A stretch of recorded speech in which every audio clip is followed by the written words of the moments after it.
We are pumped.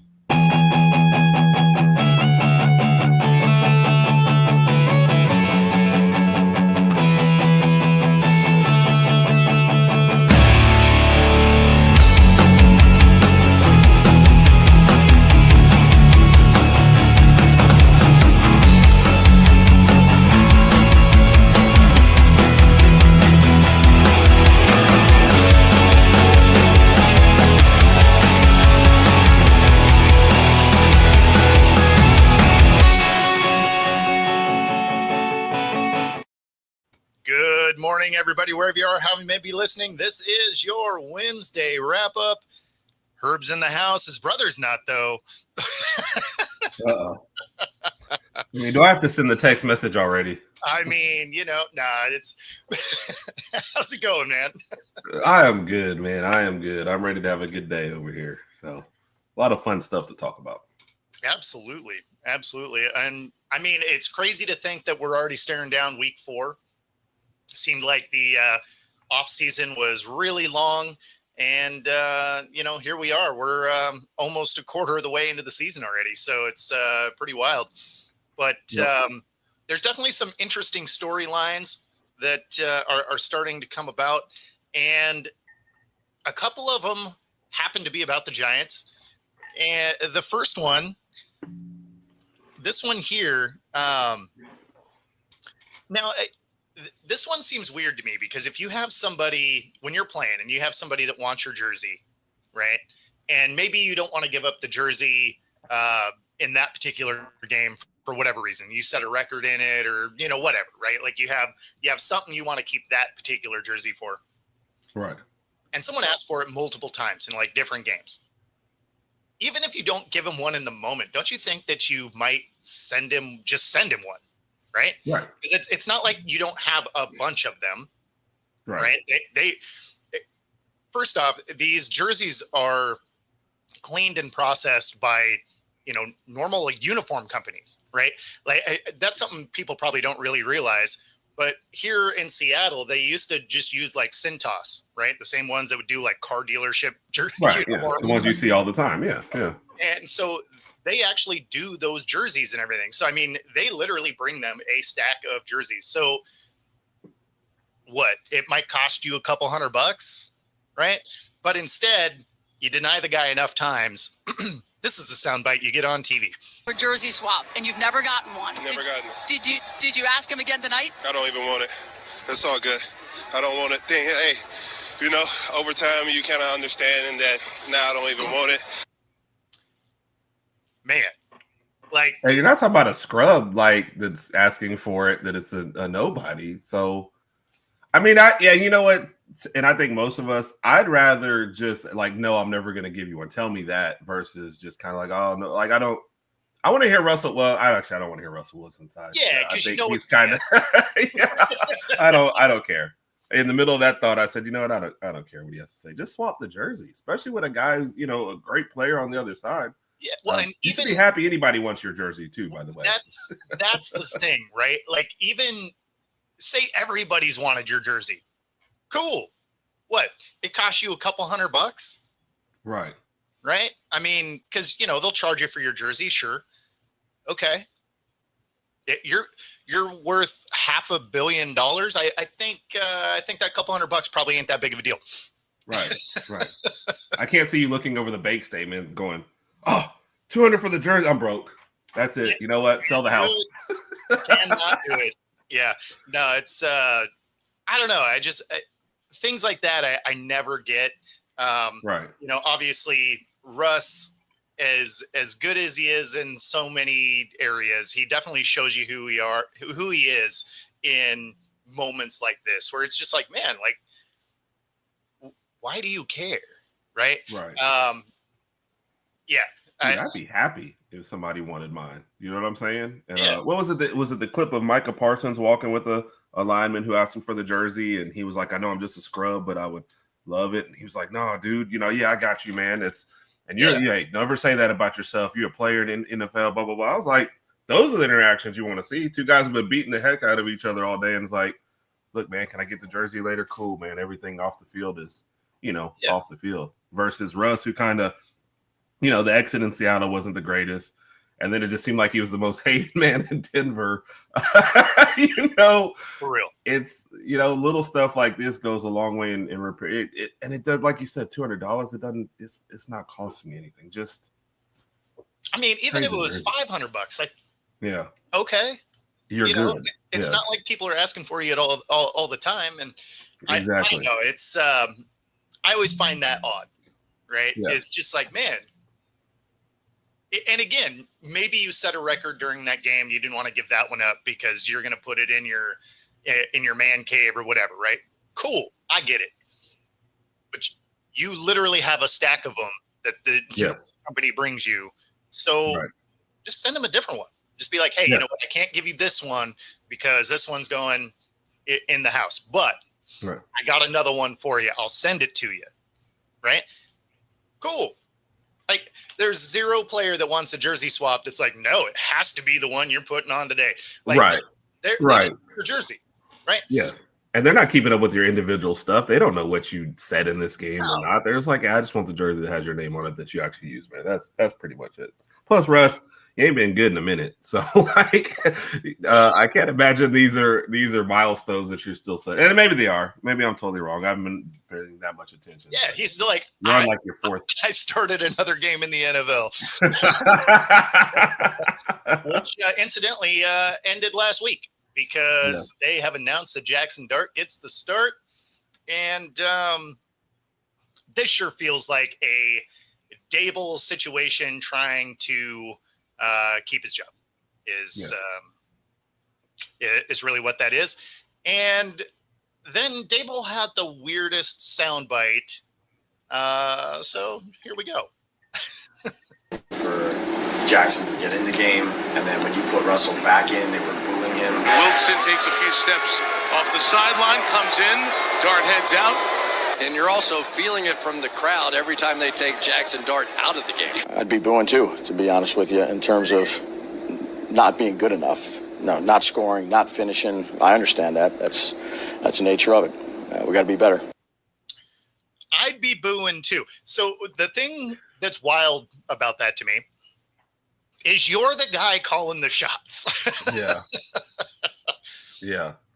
So I mean, he's coming off like a guy who is ready. Like, I almost want to call him a politician at this point. He is ready to figure out, like, what's the first rule of business? Always have a scapegoat. That's the rule he's following. He's like, well, first off, it was Russ's fault, right?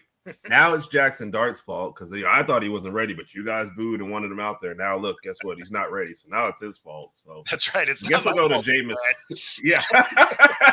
All I need to do. I've never seen a guy fight so hard or in desperation mode. Like, just go ahead and get fired, take your money, and move on. This situation is done. Yeah.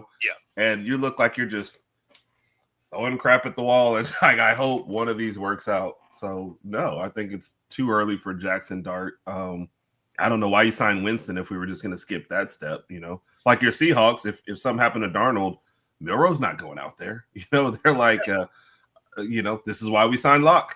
There was a reason for this progression. So, like, I said, it'd be one thing if your backup was Zappy or something like that, where you're just like, yeah, like, we're going to give Dart the shot, right? We already know what this guy is. Let's go ahead and see what we have here. But you have Winston, right? So Russ wasn't getting it done. You have Winston, who been a starter in this league and has been a viable backup. And you're just like, yeah, you know what? It's cool. Let's throw the rookie out there and hope for the best. I mean, that is the most desperation move of trying not to get fired I think I've seen. Yes. And you're already at 0-3. There's no like saving the season. Dart's not going to run off 10 wins for you and all of a sudden you're going to be a playoff contender. No, throw Winston out there. Look, Winston in 6 games will maybe get you 3-3 because one game he'll throw 4 touchdowns and the other game he'll throw 4 touchdowns. It's just 3 of them will be pick sixes. Like, You'll have an exciting experience. You'll still, get a high draft pick and that's fine. Yes, you're getting fired. There's just nothing you can do about it at this point. Okay. But don't throw Jackson Dart out here. Make him take lumps before he's ready. Next year, he's got to learn a whole new system. Like, what'd you call it off the air? What'd you call it? This is the Chicago scenario. Raj, nobody talked about you before you got here, Raj. Just want to let you know. At all. But what is it's the Chicago Bears experience is what they're trying to do. What's up, Enrique? Hey. Enrique is one of our Georgia Bulldog friends that supports us as well, man. Good guy there. So appreciate it. It's fine. I read it as a Husky fan because we read it the same way. Go Dogs. Oh. So you take it everywhere, whichever way you can get, right? But right. No, it just seems like a bad plan, and they've watched everyone else do this bad plan, and they're just gonna go, you know what, maybe it'll work this time. So yeah. I don't know. Yeah, no, and that has been a pretty common trend over the last actually quite a while now. Like really over the last decade has been a lot of draft a guy, it doesn't work with the guy that wasn't getting it done anyway. Let them have one season and then change everything about the team they just learned. Yeah. So, and then they're like, how come our guy isn't developing? It's like, gee, I don't know. Like, yeah. Yep. We changed everything around him and it didn't work. Yeah. After 1 year. And then guess what? When it's not working halfway through next year, maybe you fire the offensive coordinator so he can learn something else a little bit different. And then you move on from him. Right. Yes. Like, oh, you know what? He was a bust and it wasn't our system or how we run our organization. It was, oh yeah, he couldn't get it done and you ship him off. And you're just like, I feel like he was there for 3 years. You gave him 5 offensive coordinators. That might have had something to do with it. Yeah. Hey, just spitballing here, can't say for sure, exactly. But that's what I feel like, And then you go back and you look at the teams that are supporting him. I'm not going to say Mahomes wouldn't have been great either way, but they let him sit back. They let him learn. He had some structure in place. And then when they thought he was ready, they pulled the plug on the starter and said, all right, here we go. Yeah, wow, that's a soundbite. That's a soundbite I wanted for today was Dion. It'll be one that I'll have it'll be for our daily show tomorrow. But he goes on the New Heights podcast, right, with the Kelsey brothers. And he says, oh, yeah, the Eagles also called. So the Eagles and Ravens, they turned down on draft day because he didn't want to be a backup, right? Right. So then he goes to the Browns as the third stringer. Yes. Then he goes on to say, I never learned anything by sitting on the bench. It's like, there's a lot of quarterbacks that learned a lot sitting on the bench. You said Dion or Shador said this? Dion. See, totally different positions too, by the way, but that's okay. That's fine. Yeah. Well, and I mean, exactly. So you look at it and you're just like, okay, well, I mean, Mahomes benefited from sitting. Aaron Rodgers benefited from sitting. I mean, Jordan Love seemed like same way. I mean, Steve Young did pretty good after sitting. Like, what are we talking about right now? Yeah. So out of your top guys, how many of them actually had to jump in the second they got there? I don't remember Josh Allen's trajectory, but I know Lamar was drafted late and he had to sit for a minute before he got in too as well. Right. Yeah. I mean, Jalen, of course, did. Well, and the guys that did start, it's not like they necessarily got off and were just killing it out there. I mean, do you think of Peyton Manning? He gets drafted, shoved out there. He had a horrendous first season. Yes. So I saw him and Eli talking about it the other. Or I guess it's an old clip, but him setting the rookie record for interceptions. Yeah. So yeah, it's not all great. So yeah, no, I always find that funny. I mean, for a skill position player, right, like a DB or a receiver or something like that. Yeah, okay, like you can say that, sure, right? Because at that point you're talking reps because it's not a lot of mental reps. It's it's just getting out there the breaks and creating space and or tracking the ball or whatever, right? But when you're a quarterback, that's a cerebral position, right? Yeah. So you do a lot of mental reps along with physical reps. So I mean, it's just kind of, I don't know. Yeah. It's nonsense, but we're used to hearing nonsense clips from Dion. Definitely. But I mean, so many quarterbacks benefited from sitting. And then, one that we've talked about a bunch of times, Anthony Richardson absolutely would have benefited from sitting, right? Yeah. Instead of throw him out, pull him back, throw him out, pull him back. I mean, talk about stunting a guy's growth. So, yeah, I don't. I mean, even Tua, right? Even Tua sat for half the year behind Fitzpatrick. So, I mean, like it's, I don't know. It's I agree. I appreciate it. Yeah.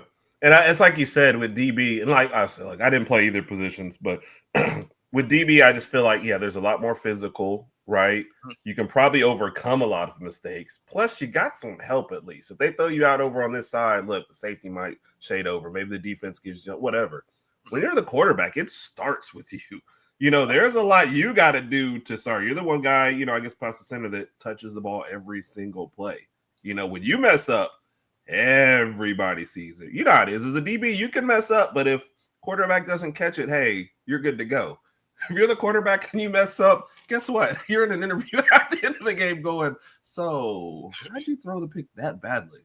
So I don't think it's the same at all. Quarterback is that position where, you can easily. And then, if your DB messes up and you pull him out for a couple plays, you put him back in, you're not messing that guy up for life. Quarterback, you don't do that. You're like, hey, we're just going to pull you out for a series, talk to you, and then throw you right back in there. Like, that's just not how you – I mean, it's not even apples and oranges. Like, you guys are not even in the same universe as talking about development of a player. So I know he's trying to protect his son, I guess, but no, come on. Well, and, I mean, even if it was exactly how it went, right? Like, I don't want to back up Lamar. I don't want to back up Jalen because I'll be a backup forever there. You don't think that you could get some good, you don't think you'd benefit from being in good organizations? I mean, You're talking about going to one that has a jersey with 45 names on it because they can't figure the quarterback situation out. I don't care how much you're betting on yourself. You can't tell me all 45 of those guys are busts. Like there's a 0% chance that you missed on every single one ever. I mean, when you see something like that, you're like, oh yeah, no, this is an organizational issue. Yes. Maybe one of the few organizations, like maybe the Jets are in there too, where getting the starting job is not beneficial to your career. So, and then like you said, look at the rest of everything that's going on. You couldn't have thought they were going to handle it well. Plus then your GM and your coach are here fighting over who drafted you, and not in a good way. So no, and the owner, GM and the owner out here fighting over it. So, yep. And look at Baker. Baker has thrived since he left there. But Baker did well when he was there. Yes. And Enrique, that's what I agree with. Like, I don't get it. Quarterbacks can learn. We say the same thing in the college level, right? People are trying to get on Ty Simpson for not starting, but I'm like, we don't mind that the guy's not starting the second he gets here. Sometimes that can benefit you. Yeah, well, and I mean, Baker was a little bit different because he did actually come in and play well. And then that next year, they're like, oh, yeah, you're not playing well. It's like, yeah, but I mean, he's hurt, right? Like, he's trying to gut it out for you, and you guys are penalizing him for it. But unfortunately for him, he just had bad tape out there, and the NFL is absolutely the what have you done for me lately, and all they've seen is bad tape. They don't even remember, even though it's their team, so that's wild. But he's hurt the whole time. So, and then they fell in love with somebody else, and that's worked out. It's been amazing. I mean, again, the Browns, the Jets, the Giants, the Bears, like they just routinely find ways to damage what could be good pickups. I mean, they just find a way. They almost, like I always talk about player development. It's almost like they undevelop players. Like they're like, you know what? You actually had a good benchmark. We're gonna murder that, and then we're gonna wonder why it didn't work. Right. You were a 7 to an 8 when you got here. We're gonna try and get you down to the 4 range, and then get rid of you and tell you everybody was your fault. So that's our plan. And then you're gonna ball out somewhere else. Yes. And people are like, what did he do? It's like, actually, that's how he was playing before he got there. Like, Baker hasn't changed. Like, the style he plays right now is what you've always, even back to his Oklahoma days, is what you've seen. Which, by the way, one of the funniest moments in the last game was when Baker was hurt and then realized the guy was trash talking, and all of a sudden he was well and wanted to go talk trash. He's like, oh, feel better. What? We're talking trash, and like the whole pain of the injury went away. So that's the Baker experience, 1,000%. Oh, no question. Man, yeah, the Falcons. Ooh, Falcons are rough, man. Yeah. I don't even know. I mean, they've spent so much on offensive skill positions, right? They drafted a quarterback and booted out the old guy and let that guy get out there. They let him sit most of the year first, right? Then let him get out there. I don't know how you get blanked by the Panthers, which, by the way, that was my one good thing I did this last week. I picked the Panthers to win that game. Nice. Because I was like, yeah, I can't say nice because everything else I did was bad. You know how when you have that one pick that you really want to talk about, but then you screwed up everything else, so you can't brag about it anymore? Yeah. That was this past You're like, I got that one right. And you're like, well, how'd the rest of it? Not even Don't need to bring that up. I just want to be a genius on this one. But I don't see how you do that and what you've invested in it. And it's like Drake London, I guess that's going to be still decent player out there. Bijan Rajan, great. And then it's what else? Is Pitts gone right after this year? Is Penix, is this his fault? Like, I don't know, but it's like you're investing in that side of the ball. You can't get blanked by the Panthers. I mean, for real, you definitely can't do that. But I mean, this doesn't fall on Penix. This falls on coaching. Right, because think of how many games last year, this year already, you don't see Bijan involved. Right. But I mean, that's not on Penix. That's like you're not even calling the dude's number. How are you going to try and win games when you're not even getting the ball in your playmakers' hands? Right? You have some dudes on that team that, when they touch the ball, you're like, oh, we won. It's like, yeah, no kidding, because you got talent there. And then they're like, oh, we lost. It's like, yeah, Bijan had 3 carries. So yeah.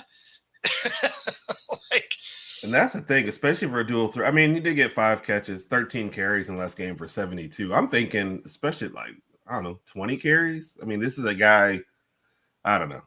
I mean, that's the thing though. Like, if you have a running back that you think is that guy, they need 20 carries. I mean, the best example of that's the Ravens. Every time you have Henry, I mean, granted he's fumbled a couple times this year. That's cost them some games, but that hurts me so much.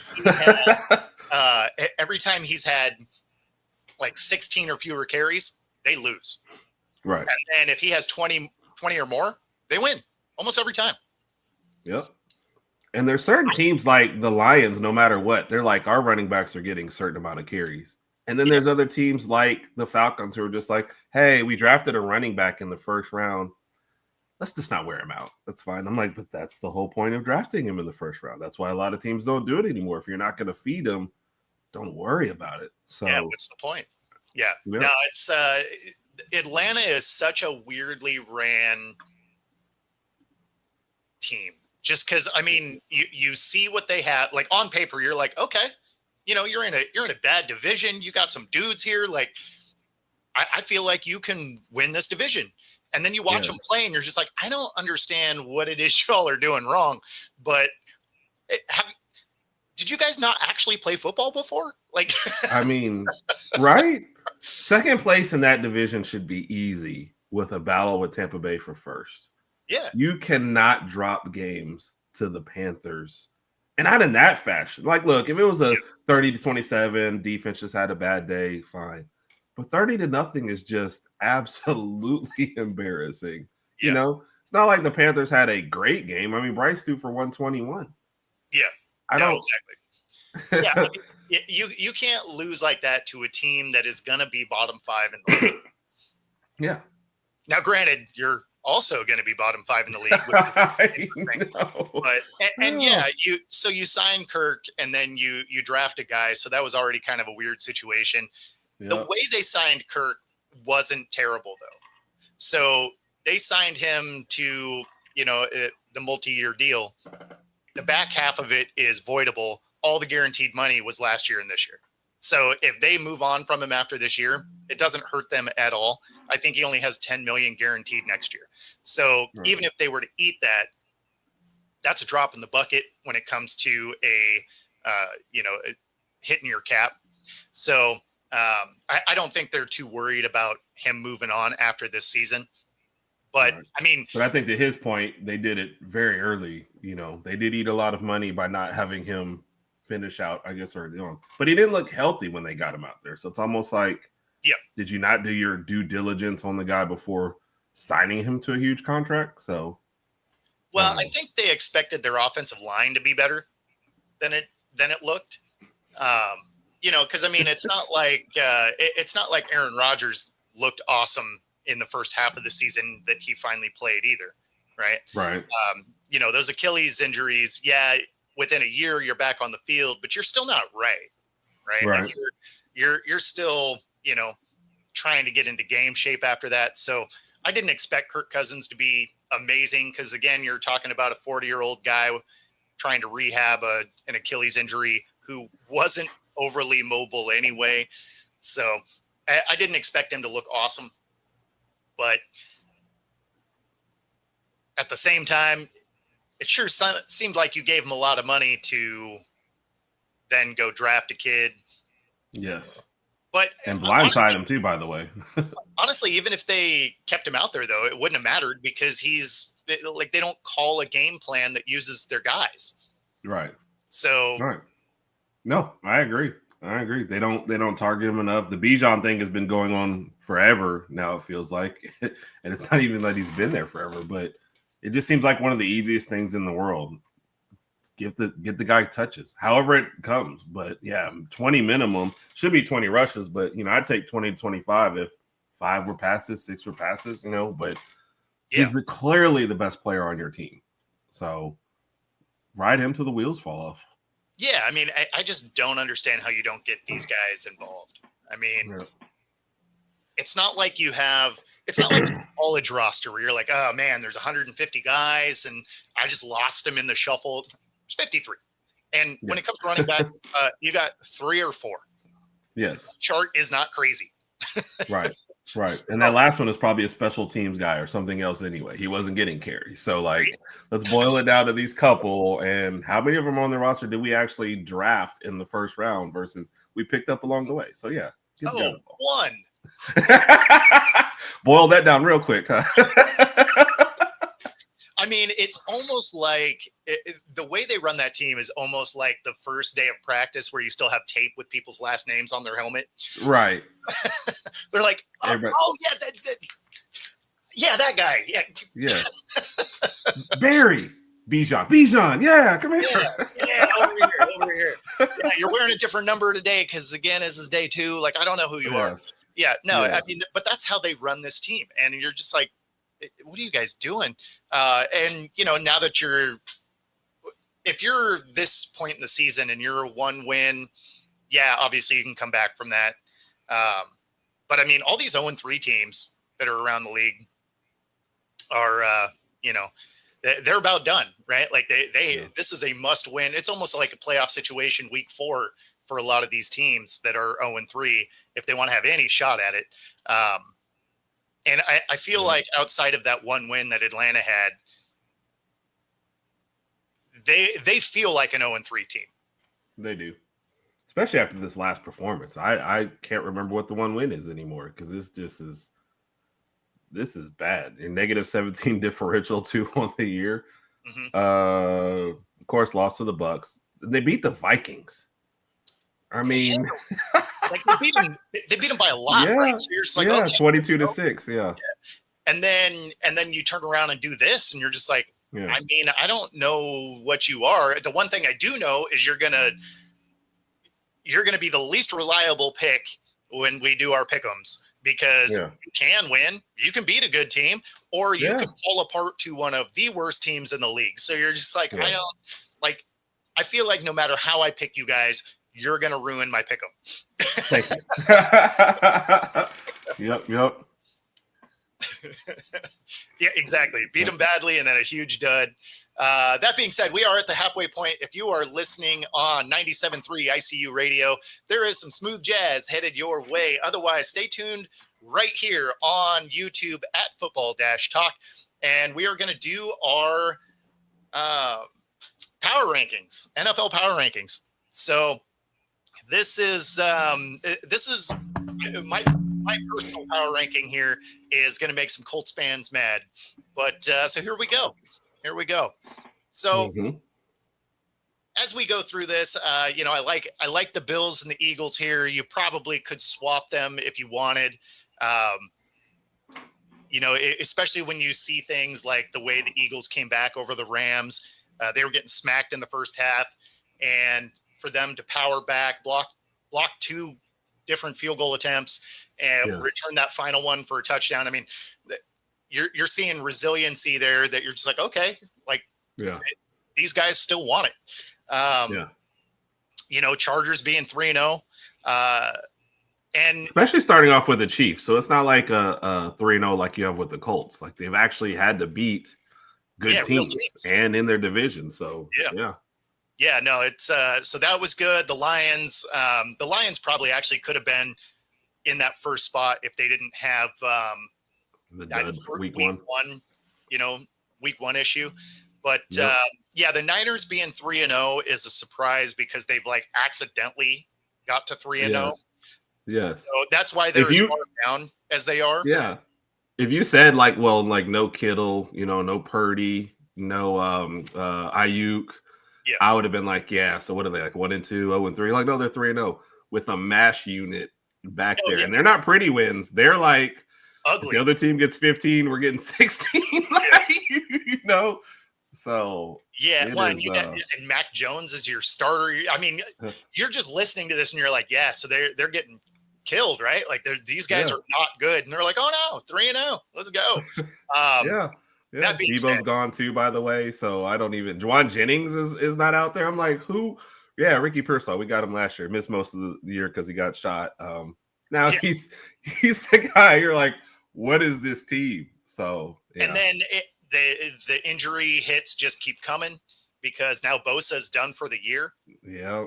And so I would imagine this 3-0 starts to trail off real quick here because now you don't have any of that defensive action there. You have nobody on offense. You have Mac Jones running the offense. I mean, it's the Niners are about to have the wheels fall off. I think if I think if the Seahawks would have met up with them in week 2 or week 3, they win that game, right? Like that was more of Seattle beating themselves in that fourth quarter than it was the Niners coming and beating them. So that's why a 3-0 team is that far down. When you look at the list here, most of them make sense. If you're a Colts fan, you're like, how come our 3-0 team isn't on there?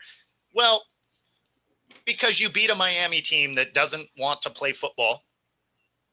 You beat the Panthers, that are a terrible team, despite the fact that Atlanta made them look like a juggernaut, and the Titans, right? So you beat 3 0-3 teams.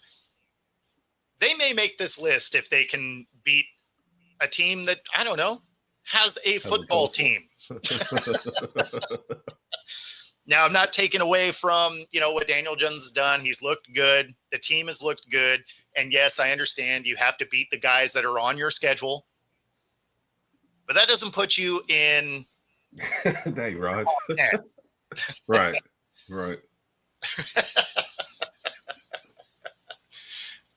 See, I don't know that that's true. I think the fans want them to play football. I don't know that the team wants to play football.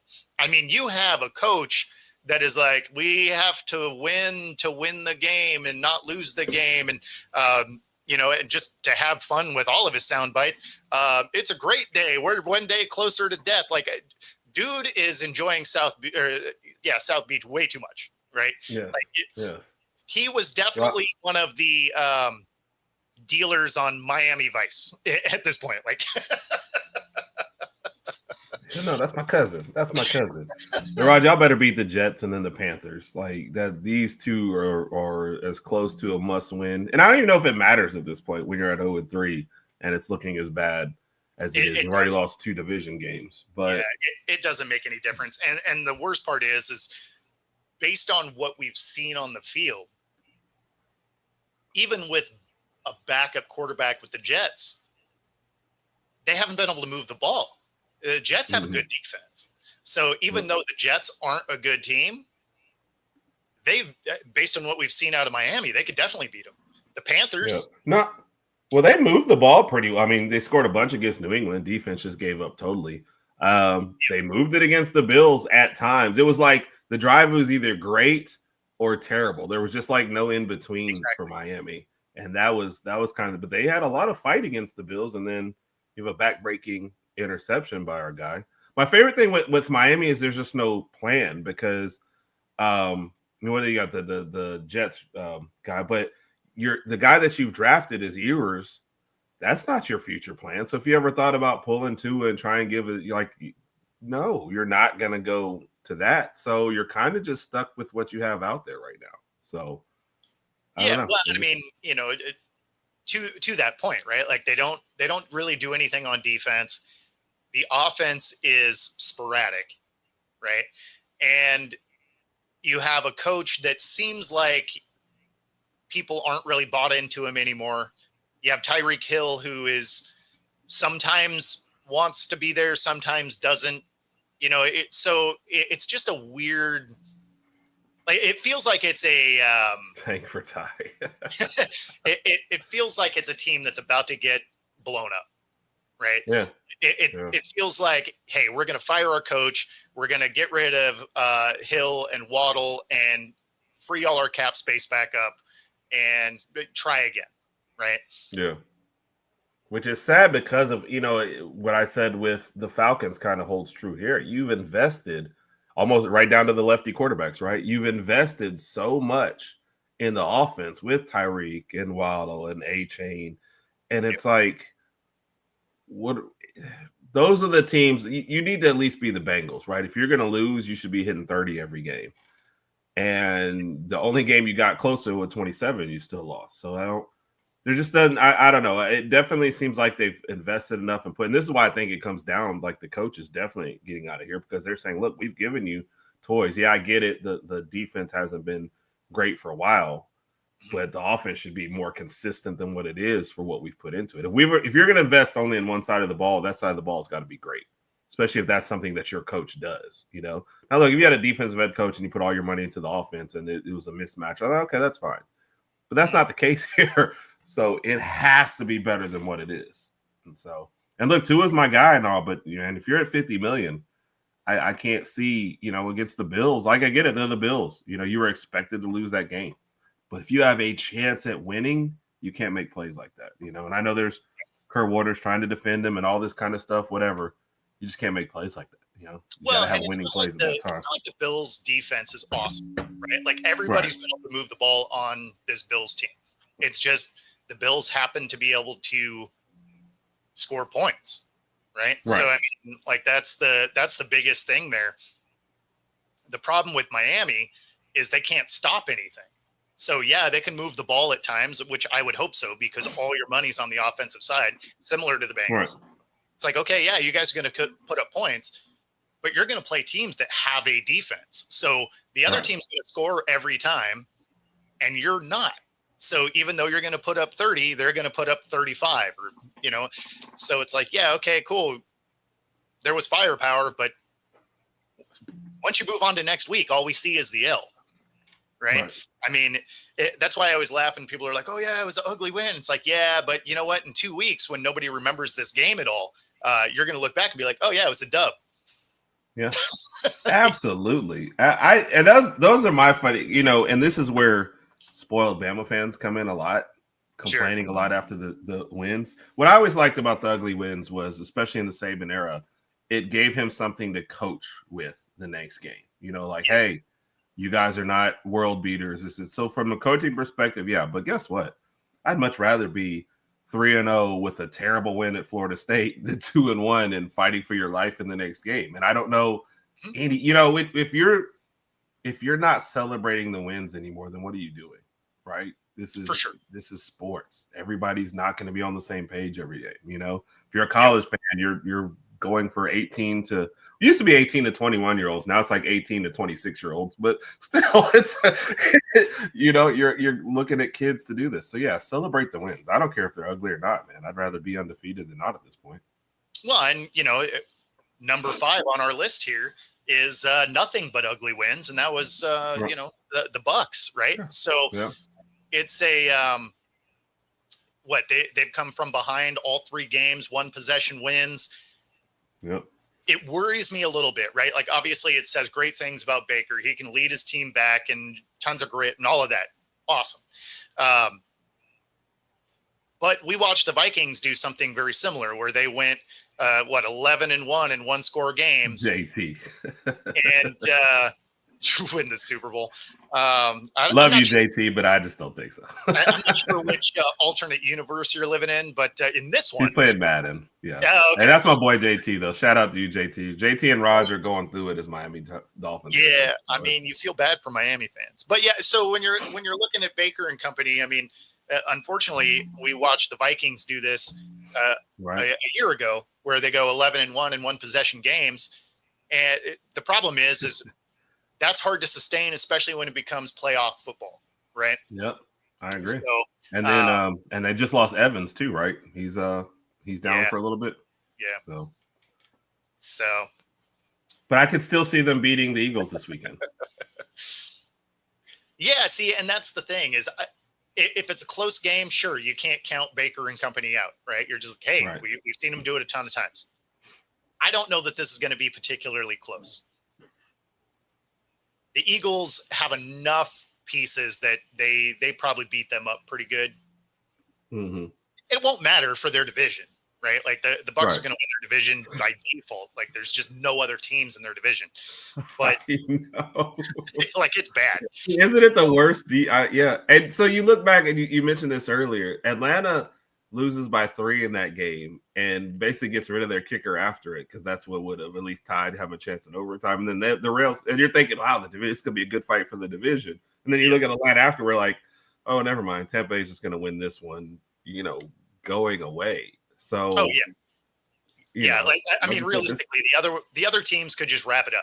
They'd just be like, you know what? It was 25 was good. It was fun. Let's just 26. Here we go. Like, yes, and there's 0% chance of this division having 2 playoff teams. So let's just go ahead and throw that out there. No doubt. Yeah. I mean, neither South division is good though. So, I mean, if the South is on your schedule, either side, or in the Seahawks case, both of them, then you're just like, okay, well, there's 6 or 7 wins. Like, yes. Which, how shocked you to see the Texans in there? I didn't think they'd be 0-3. Yeah, I thought they would have rebounded after last year a little bit. Because they had injuries, but you could see them have like moments where you're like, okay, like, they're still a decent team. They're just really banged up, and that happens. But then you watch them this year, and you're just like, ugh, that is a bad team.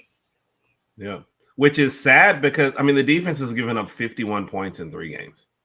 The defense is not playing terribly out there, but your offense has 38. Like, what are you expected to do with this when you're averaging just over 13 points a game? The defense is like, so we have to score. That's basically what you're saying, right? If we don't score, we're not going to get anything. I couldn't even believe those scores for you guys to get to 0-3.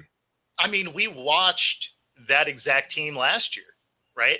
If they want to, with the Steelers, if you wanted to win games, their defense had to score because those 4 wins that Justin Fields had nothing to do with him, right? Those were, every single one of those games had like a pick 6 or a fumble, scoop and score, or, I mean, the defense was putting up points for every one of those Justin Fields wins, which is why he still got benched. We're watching that exact thing play out with the Texans, where it's just like, look, that defense better be putting up points. Like, they better be scoring 7, 14 points a game because the offense ain't going to do it. 9, 19, and 10. I didn't even know that was possible, for a team that just won the division back to back. Yeah. And, I don't know how much of it is the line, how much of it is Stroud, but it's awful to watch. When Tampa Bay got the ball at the end, I was like, they're scoring. I know this is happening. I know the defense is giving it its all, but you can't, if your offense should at least get you 20 a game, I would feel like. What's up, Chad? Yeah, So. I mean, you should, right? I mean, and then there's another team that I believe in a whole lot, just like the Colts who played nobody, is another team that's played nobody, and that is the Jaguars. So they're 2-1. So if you're a Jag fan, you see 2-1 teams on my power rankings here. It should not be surprised that your Jags aren't here because they beat the Panthers, which who cares? They beat the Texans. Let's see, and somehow lost to the Bengals. Somehow lost to the Bengals. When Burrow got hurt, you guys lost to the Bengals. So you lost to Browning. Exactly. Yes. So, but what it does tell you is the Jags also do not play defense, right? Because to a Browning-led team, they still gave up 31 points. So, yeah, I mean, they haven't played anybody, so that 2-1 doesn't mean anything to me. Right. So, when your division doesn't mean it. Colts are leading at 3-0. It's like the weirdest. The only thing normal about that division is the Titans are 0-3, and that's just kind of what I expected. Everything else about that division, like I don't understand. The Jags being 2-1 and having beaten the Texans, I wouldn't have thought that was before the season. I wouldn't have thought that was regular. Sure. The Texans being 0-3. I didn't even have to look at their schedule, but if you said they're 0-3, I was like, did they just play the Bills, Chiefs, and Ravens to start the year? Because otherwise, I don't. Yeah, I don't that's get that the worst either. part. It's not like they played, they lost a close one to the Rams, which, okay, you see that and you're like, okay, the Rams are going to probably win the division. So you're like, okay, that seems cool. And then they, again, lose a nail biter to the Bucks, but the Bucks play everybody like that. Tough, right? So you're just like, okay, And then they beat the Texans, but the Texans obviously are, or they lose to the Jags. I mean, right.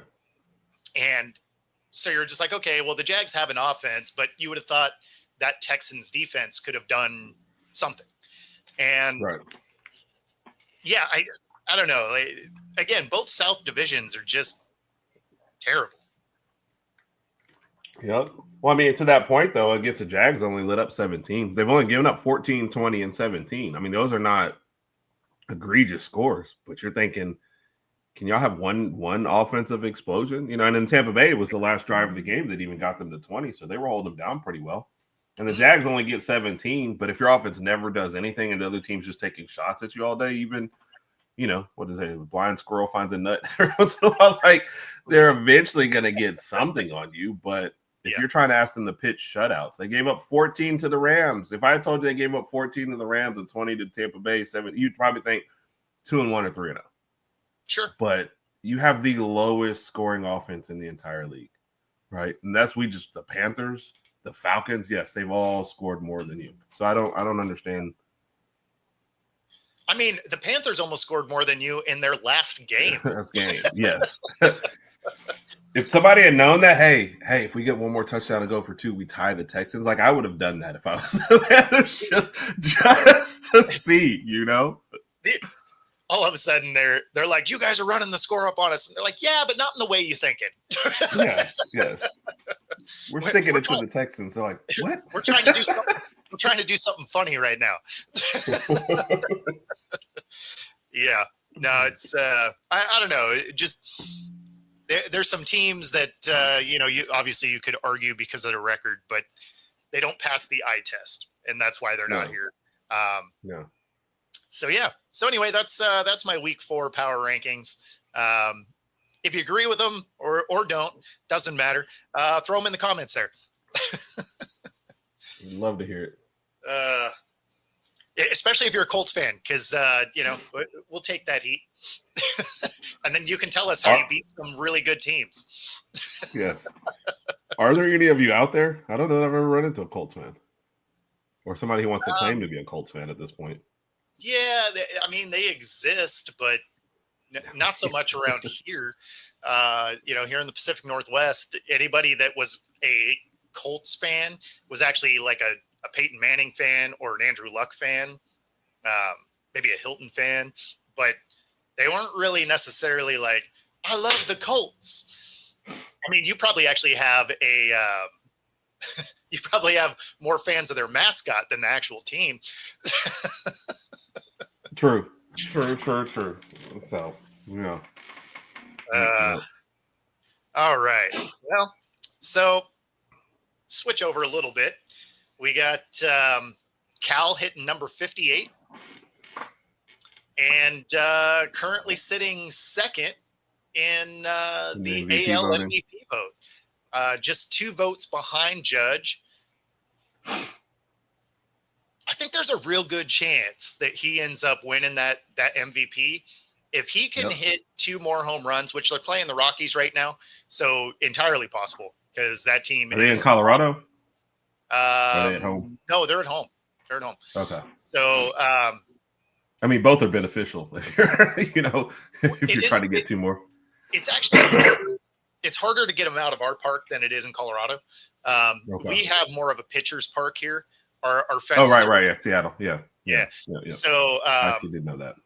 Yeah, so that's a little bit harder. Our fence is a little bit further back than a lot of ballparks, and it faces the water, so we get some wind from the sound coming in. So it is a little bit harder to get out of our park, certainly compared to Colorado. Right. That being said, Colorado's not a good team, and the odds of them giving him a meatball to go smash is pretty high. Yeah. So, but I think if he gets 60, he wins, right? Because defensively, his numbers are better than Judge. Obviously, offensively, Judge is better everywhere else, right? The home run race, no, but I mean, batting average, OPS, all of that, like all of that's better than Yeah. But Cal's just got home runs and RBIs, I think, is what the only 2, I guess, that he's and he's not even in. Yeah, well, he's higher than Judge in RBIs, I believe, and that may not even be accurate. I'd have to look. No, I checked before. Yeah, I checked before. I had to be a little prepared because I like the story, and I think that's kind of the other thing. We mentioned, what a month or so ago, batting average, Judge was killing them, and that might be what sinks him. But then you get to this point where you're winning the division. First time since 2001 you might win the division.